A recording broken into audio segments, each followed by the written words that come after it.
नमस्कार। दिन भर की बड़ी खबरों में आप सभी का स्वागत है। मैं हूं आपके साथ मुबश्शरा परवीन। तो बुलेटिन में आज बात होगी संभल हिंसा पर छिड़े सियासी संग्राम की, पूर्व सीजीआई चंद्रचूड़ पर विपक्ष के खुले वार की, देखेंगे वक्फ बिल पर आंध्र प्रदेश में मचे बवाल को, महाराष्ट्र में शिंदे के बड़े ऐलान को, और बुलेटिन के आखिर में जानेंगे क्यों किसानों ने फिर भरी दिल्ली की तरफ फुंकार।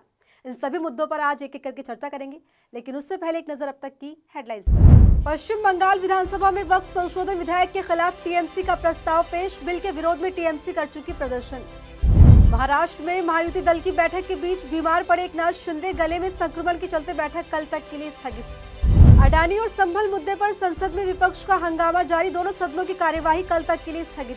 कर्नाटक में बीजेपी बनाम बीजेपी पार्टी विरोधी गतिविधियों के लिए बीजेपी विधायक यत्नाल को जारी हुआ कारण बताओ नोटिस। राहुल गांधी आज पुणे के एमपी एमएलए कोर्ट में होंगे पेश, वीर सावरकर मामले पर टिप्पणी का है मामला। और अब खबरें विस्तार से और बात करते हैं आज की सबसे बड़ी खबर की। उत्तर प्रदेश के संभल में हिंसा का मामला लगातार सुर्खियों में बना हुआ है। इस मामले में विपक्ष बीजेपी पर हमलावर है। इसी कड़ी में यूपी कांग्रेस के प्रतिनिधिमंडल ने प्रदेश अध्यक्ष अजय राय के नेतृत्व में संभल जाने का ऐलान किया था। हालांकि संभल जाने से पहले ही कांग्रेस नेताओं को गिरफ्तार कर लिया गया, जिसके बाद राज्य में सियासत गर्मा गई। तो पूरी खबर क्या है, देखिए इस रिपोर्ट में। संभल में जामा मस्जिद के सर्वे के दौरान हुई हिंसा पर खूब जमकर सियासत हो रही है। इस बीच अजय राय के नेतृत्व में संभल जा रहे कांग्रेस प्रतिनिधि मंडल को यूपी पुलिस ने रास्ते में ही रोक लिया। साथ ही यूपी पुलिस ने कांग्रेस अध्यक्ष अजय राय को कानूनी नोटिस भी जारी कर दिया। यूपी पुलिस का कहना है कि संभल दौरे से कानून व्यवस्था बिगड़ सकती है। गांधीवादी तरीके से जाने का प्रयास करेंगे, उससे पीछे नहीं हटेंगे। इन्होंने ये भी नोटिस में मेंशन किया कि कुछ टाइम के लिए आप रुक जाइए, उसके बाद आप जा सकते हैं। नहीं, ये नहीं लिखा है उसमें। उन्होंने लिखा है अभी फिलहाल आपको वहाँ पे स्थिति से उन्होंने बताया है। और मैं समझता हूँ कि हम जब भी वहाँ पे जाने का, हम सबों का सोच यही है कि वहाँ की जनता जो आज आवश्यकता है उनको, हमारी आज वो कष्ट में है, परेशान है, तो आज हम जाएंगे और वहाँ के लोगों से जो उनका दुख है, कष्ट है, परेशान है लोग, उससे अवगत होंगे और लीडरशिप को बताएंगे और आप सबके माध्यम से जनता को बताएंगे। अजय राय समेत कांग्रेस के तमाम नेता संभल जाने की तैयारी में देर रात तक लखनऊ कार्यालय में डटे रहे। हालांकि सुबह पुलिस ने कांग्रेस नेताओं को नहीं जाने के लिए नोटिस जारी कर दिया। बता दें, शाही जामा मस्जिद के सर्वे के दौरान 24 नवंबर को हुई हिंसा के बाद से ही प्रशासन ने 10 दिसंबर तक आवाजाही पर रोक लगा रखी है। इससे पहले सपा के कई नेताओं ने भी संभल जाने की कोशिश की थी। सपा विधानमंडल के नेता और प्रदेश अध्यक्ष को वहां जाने से रोक दिया गया था। इकरा हसन सहित कुछ और सांसदों को भी वहां जाने से रोक दिया गया। इस पर सपा प्रमुख अखिलेश यादव ने बीजेपी सरकार पर सवाल भी खड़े किए थे। बताते चले, कांग्रेस का प्रतिनिधिमंडल आज 12:30 बजे संभल जाने के लिए प्रदेश कांग्रेस मुख्यालय पर पहुंचने की तैयारी कर रहा था, लेकिन सभी प्रमुख नेताओं के घर और कांग्रेस कार्यालय के बाहर पुलिस तैनात कर दी गई। इसी के साथ कांग्रेस प्रतिनिधिमंडल दल की नेता आराधना मिश्रा मोना अपने घर से कांग्रेस मुख्यालय के लिए निकली तो उनको घर के दरवाजे पर ही रोक दिया गया। इस पर आराधना मिश्रा मोना ने भाजपा सरकार को निशाने पर लेते हुए कहा, संभल जाने का जो इतनी बड़ी दर्दनाक घटना संभल में हुई है, जहाँ पे 5 लोग जो हैं वो गोली लगने उनकी मृत्यु हुई और लगभग 30 पुलिसकर्मी उसमें घायल हुए। ये सामान्य घटना नहीं है, बहुत बड़ी घटना। और एक प्रतिनिधिमंडल कांग्रेस का हमारे प्रदेश अध्यक्ष अजय राय जी की अध्यक्षता में हम लोग जाना चाहते थे, फैक्ट फाइंडिंग के लिए जाना चाहते थे, शांति की अपील करने जाना चाहते थे। और कल रात से ही मुझे भी हाउस अरेस्ट कर लिया गया है। जिस तरह की पुलिस यहाँ पे, फोर्स यहाँ पे डिप्लॉयड है, आप भी देख रहे हैं। प्रदेश अध्यक्ष जी को भी रोका जा रहा है, हमारे अन्य नेताओं को रोका जा रहा है। और ये अराजकता है पूरी तरह से सरकार की। सरकार अपनी नाकामी छिपाने के लिए वहाँ पे 163 का हवाला देकर के हमें लखनऊ से वहाँ तक नहीं जाने दिया। बताते, रविवार को भारी सुरक्षा के बीच 3 सदस्यीय न्यायिक कमेटी ने उत्तर प्रदेश के संभल में शाही मस्जिद क्षेत्र के पास दौरा किया। इसी के साथ संभल की शाही जामा मस्जिद का विवाद थमा भी नहीं था कि अजमेर की दरगाह और बदायूं की मस्जिद को लेकर भी माहौल गरमाया हुआ है। इस पर विपक्ष बीजेपी पर लगातार हमलावर है। देश के पूर्व सीजीआई चंद्रचूड़ रिटायर होने के बाद भी लगातार सुर्खियों में बने हुए। आम जनता से लेकर विपक्ष तक उनके कई फैसलों पर सवाल उठा रहा है। महाराष्ट्र विधानसभा चुनाव का मामला हो या देश में बढ़ते सांप्रदायिक तनाव का मुद्दा क्यों ना हो, चंद्रचूड़ सवालों के घेरे में है। इसी कड़ी में विपक्ष ने एक बार फिर से पूर्व सीजीआई चंद्रचूड़ को निशाने पर ले लिया है। संभल की जामा मस्जिद में सर्वे को लेकर मचे बवाल के बाद से देश में माहौल बिगड़ा हुआ है। संभल में हुई हिंसा के बीच राजस्थान के अजमेर शरीफ दरगाह में शिव मंदिर होने का दावा करने वाली याचिका को भी कोर्ट ने स्वीकार कर लिया है। इसे लेकर विपक्ष की तरफ से आपत्ति भी जताई गई। वहीं इन सबके बीच भारत के पूर्व चीफ जस्टिस DY चंद्रचूड़ विपक्षी दलों के निशाने पर आ गए हैं। पूर्व CJI के विपक्षी दलों के निशाने पर आने की वजह उनका एक फैसला है जिसने मस्जिदों में सर्वे का रास्ता खोल दिया। यही वजह है कि चाहे वो महबूबा मुफ्ती हो या फिर कांग्रेस नेता जयराम रमेश, सभी पूर्व CJI पर हमलावर है। संभल मामले पर शिवसेना गुट के नेता संजय राउत ने CJI को आड़े हाथ लेते हुए कहा, चाहे अजमेर हो या उत्तर प्रदेश का संभल, CJI चंद्रचूड़ देश में आग लगाने के बाद रिटायर हुए हैं। आज देश की जो हालत है उसके लिए सुप्रीम कोर्ट जिम्मेदार है। जस्टिस चंद्रचूड़ को इसकी जिम्मेदारी लेनी चाहिए। उधर कांग्रेस नेता जयराम रमेश ने CJI को कटघरे में खड़ा करते हुए कहा, 20 मई 2022 को चंद्रचूड़ साहब ने मौखिक टिप्पणी की और उससे भानुमति का पिटारा पेंडोरा बॉक्स खुल गया। भाजपा इसका पूरा राजनीतिक फायदा उठा रही है।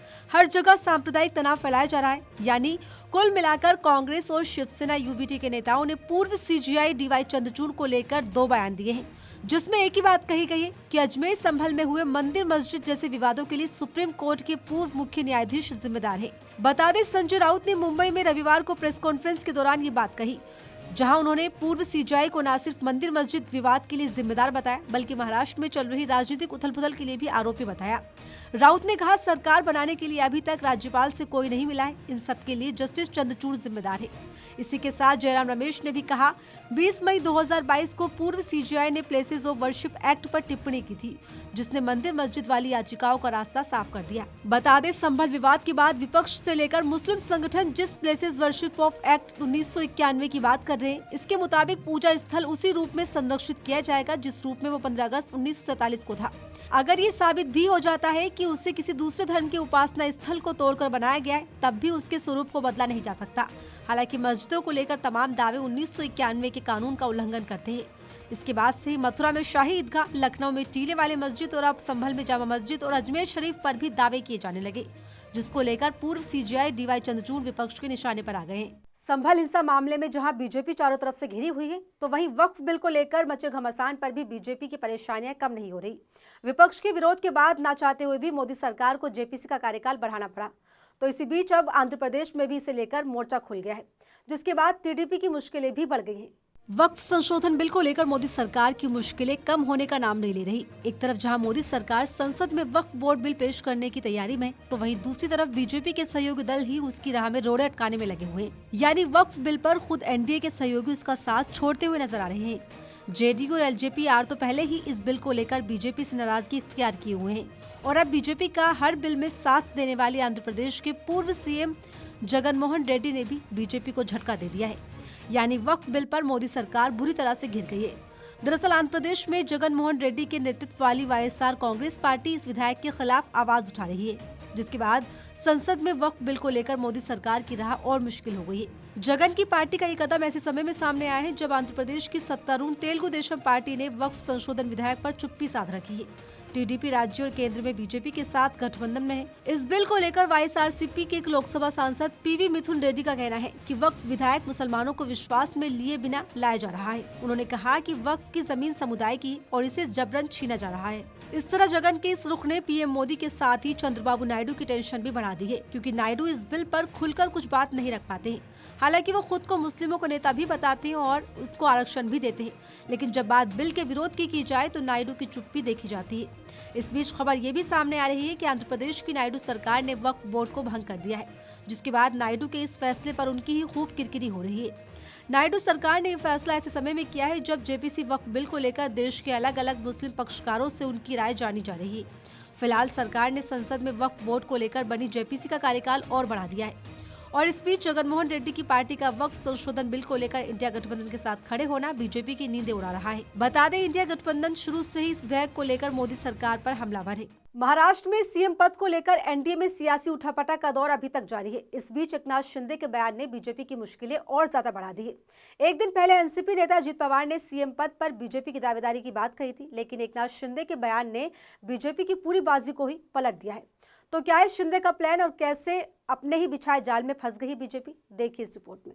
महाराष्ट्र में सीएम पद को लेकर महायुति में घमासान मचा हुआ है। एकनाथ शिंदे बार बार ये बात दोहरा रहे हैं कि पीएम मोदी और अमित शाह जिस भी नाम को मंजूरी देंगे उन्हें वो मंजूर होगा। हालांकि राजनीतिक गलियारों में इस बात की भी चर्चाएं जोरों पर हैं कि एकनाथ शिंदे सीएम पद के बदले बीजेपी से बड़ी बड़ी डिमांड कर रहे हैं। ऐसे में शिंदे के एक एक कदम से मोदी शाह की मुश्किलें बढ़ती जा रही हैं। दरअसल महायुति के नए मुख्यमंत्री चुनने की जुगत के बीच एकनाथ शिंदे कुछ दिन के लिए गाँव चले गए थे। इस बीच राजनीतिक गलियारों में हल्ला हो गया कि शिवसेना प्रमुख कुछ बड़ी राजनीतिक तैयारी में है। हालांकि अब वो अपने गांव से वापस आ गए और उन्होंने आते ही एक बड़ा बयान दिया है। एकनाथ शिंदे ने प्रेस कॉन्फ्रेंस में कहा, मैंने अपनी भूमिका क्लियर की है। पीएम मोदी और अमित शाह सीएम का फैसला लेंगे, हम मजबूती के साथ उनके साथ हैं। पूरी तरह मैंने मेरा समर्थन दिया है, उसके लिए कोई किंतु परंतु नहीं है और स्पष्टता से मैंने कहा है, मैं पूरी स्पष्टता से मेरी भूमिका व्यक्त करने वाला कार्यकर्ता हूँ। इसी के साथ शिंदे ने कहा कि 2 दिसंबर यानी कि आज महायुति गठबंधन के सीएम पद के लिए उम्मीदवार को लेकर अंतिम फैसला लिया जाएगा। हालांकि शिंदे के बयान के बाद भी बीजेपी आलाकमान डरा हुआ नजर आ रहा है। सूत्रों की माने तो एकनाथ शिंदे और बीजेपी के बीच सब कुछ ठीक नहीं है।